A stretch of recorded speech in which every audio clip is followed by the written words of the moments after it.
Assalamualaikum warahmatullahi wabarakatuh. Perkenalkan, nama saya Muhammad Sanwar.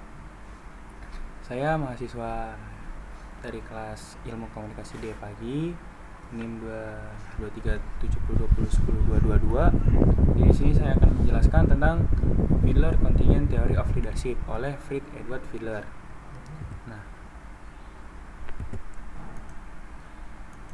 Nah, saya di sini akan membacakan latar belakang tokoh. Latar belakang tokoh Fred Edward Fiedler adalah seorang psikolog industri dan organisasi asal Australia yang kemudian pindah ke Amerika Serikat. Ia dikenal sebagai salah satu pionir dalam studi tentang kepemimpinan dan dinamika kelompok. Lahir pada tahun 1922, Fiedler mengembangkan minat pada psikologi sejak muda. Ia mendapatkan gelar PhD dalam psikologi dari University of Chicago.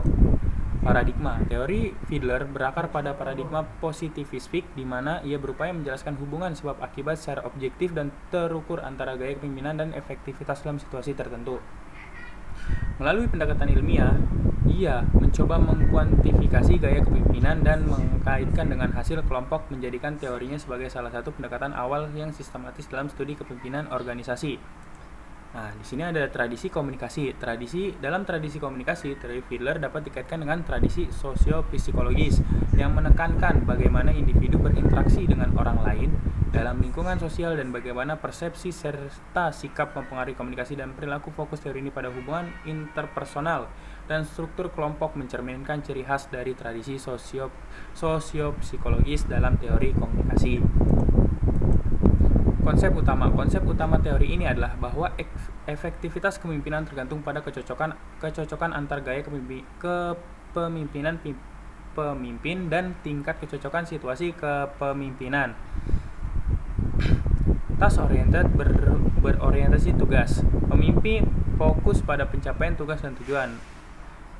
Relationship oriented berorientasi hubungan. Pemimpin fokus pada hubungan interpersonal dan kesejahteraan anggota kelompok.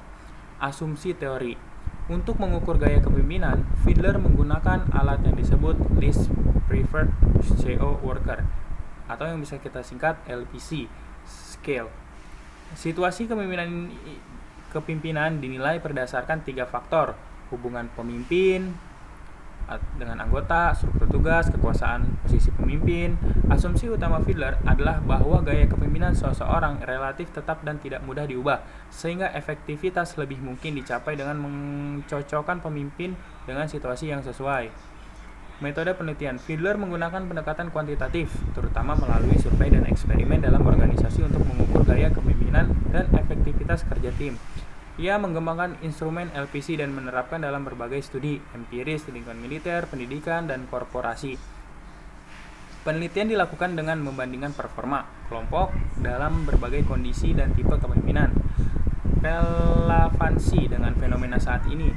Fiedler menggunakan pendekatan kuantitatif terutama melalui survei dan eksperimen dalam organisasi untuk mengukur gaya kepemimpinan dan efektivitas kerja tim. Ia mengembangkan instrumen LPC dan menerapkan dalam berbagai studi empiris di lingkungan militer, pendidikan, dan korporasi. Penelitian dilakukan dengan membandingkan performa kelompok dalam berbagai kondisi dan tipe kepemimpinan.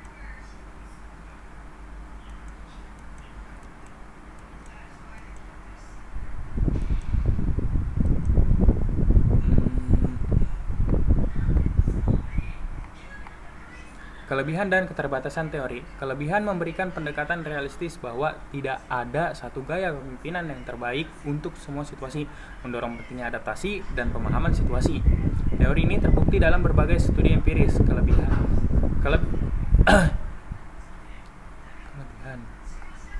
Ini sebenarnya kekurangan memberikan pendekatan realistis bahwa tidak ada satu gaya kepemimpinan yang terbaik untuk semua situasi, mendorong pentingnya adaptasi dan pemahaman situasi.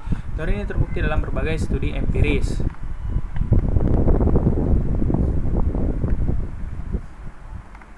Ya, terima kasih. Sekian dari saya. Wassalamualaikum warahmatullahi wabarakatuh.